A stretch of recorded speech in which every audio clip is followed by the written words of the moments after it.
pressupost que venia prorrogat des de 2009 era un pressupost de 62,4 milions d'euros. Si afegim el crèdit de 5,6 milions d'euros que suposen les sentències, estem en 68 milions d'euros. El pressupost que portem avui és de 69,2 milions d'euros, només 1.250.000 euros més. Si tenim en compte que mig milió és de la venda de sol, que està també inclòs dintre del pressupost, només tenim que buscar recursos extra d'1 milió per tal de fer complir la nostra política, amb la qual cosa no estarem presentant uns comptes ni tan desfasats ni tan ficticis. Però si voleu que parlem d'ingressos ficticis, parlem. Parlem d'ingressos ficticis. Parlem d'uns ingressos ficticis en ICIO, en inspecció i en recaptació, de 6 milions i mig d'euros. Parlem d'uns ingressos ficticis d'una taxa de residus sòlids urbans de 5 milions d'euros. Parlem d'ingressos ficticis d'una taxa d'aigua de 3 milions, de 2,935 milions d'euros. Parlem també d'una recaptació en la taxa de la grua de 450.000 euros o dels 300.000 euros de l'actualització de la cantera de Sal del Llop, que evidentment li correspon pagar una taxa anual de 24.000 euros que no havia pagat des de feia no se sap quants anys.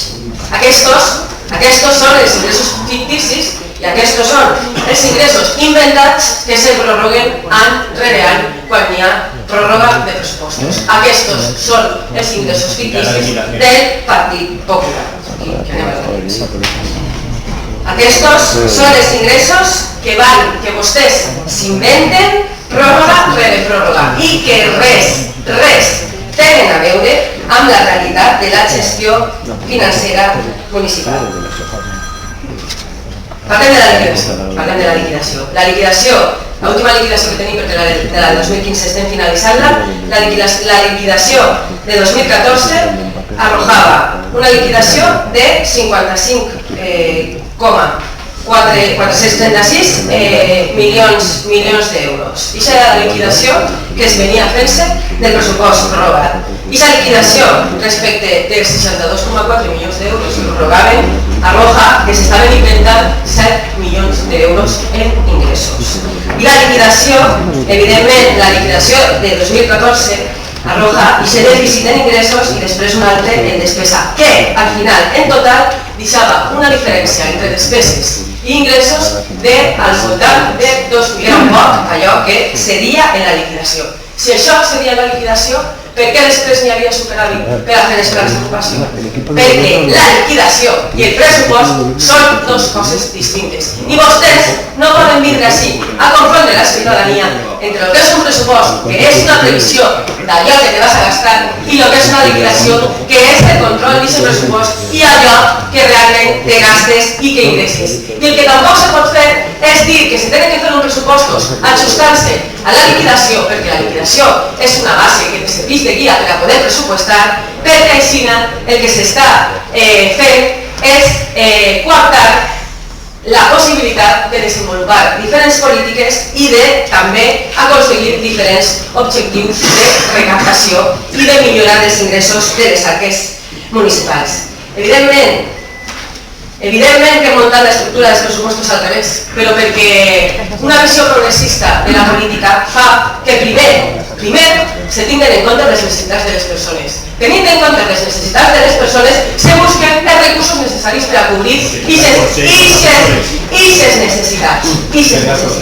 Amb la qual cosa, el que hem fet, evidentment, és canviar l'estructura dels pressupostos per tal de poder arribar a més gent i per tal de tindre marge de maniobra per a poder atendre les necessitats de les persones. Vostès ens diuen que aquests pressupostos són uns pressupostos que tenen una previsió d'ingressos que no és real, quan no és així. És una previsió molt més ajustada i que respon molt més a allò que pot passar després dels comptes municipals, des de luego molt més ajustada que un pressupost que ve des de 2009 i que res té a veure amb la realitat. Vostès, que són que han sigut incapaços d'aprovar uns pressupostos des de 2009, nosaltres que portem 6 mesos i 2 projectes de pressupostos i les assegure que en 2016 n'hi haurà pressupostos municipals. Vostès són incapaços d'aprovar els pressupostos des de 2009. Són responsables de la inestabilitat pressupostària que ens ha obligat a realitzar un pla financer perquè incomplim la inestabilitat pressupostària des de 2014. Vostès, que ja des de fa 2 anys, des dels últims 2 anys en els que estigueren governant, ja no es deixen els comptes, s'atreveixen a acusar-los d'aprovar uns pressupostos del dèficit. Vostès, és que a cas tenen una bola de cristal per a saber què va passar i com anem a gestionar? És que a cas pensen que anem a gestionar igual que gestionaven vostès? Doncs miren, senyors del PP, segur que no portarem bitllets com el senyor Rus i acabarem en Picassent com ha fet el seu partit.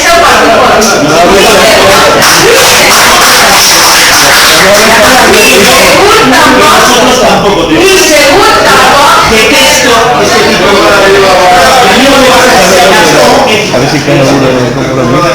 ni segur tampoc que deixaran els forats que vostès han deixat allà on han governat. No llega ni un agujero, ni uno. ¿Por qué le recuerdo yo, Muniesa? ¿Algo? ¿Quieres que te recuerde yo? Gracias, continúe. El 5,6. Sí, señor Muniesa. Y vas a recordar els forats que n'hi ha en este municipi. Els 6 milions de l'assistència a l'Icorsa, els 4 milions que tenim que pagar per les altres empreses, els 5,6 milions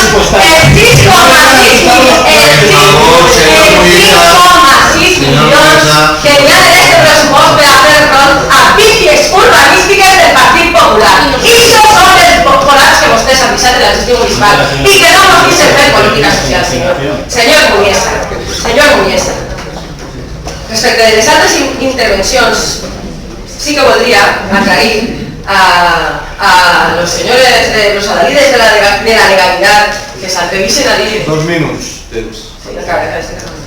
La iniciativa Portella, Ja té 15 minuts. que s'atreveixen a dir que no passa res per prorrogar pressupostos, que s'atreveixen a dir que no passa res per ser exemple per a mal a nivell de l'Estat, de ser Junta Milleres, l'única població que no té pressupostos prorrogats de 2009, los adalides de la legalitat que ens diuen que un acord que estava ben tramitat jurídicament podia aprovar-se, i això són els que demanaren i els que consentiren que estigueren no sé quants anys fent plens fora de la seu consistorial. Y esos mateixos... Lo seguimos defendiendo.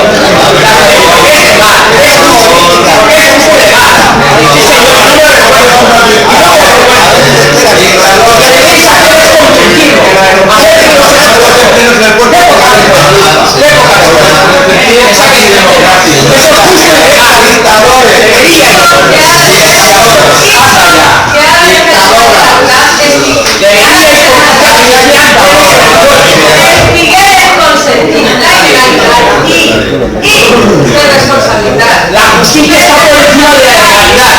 La legalidad va a causa de los hechos.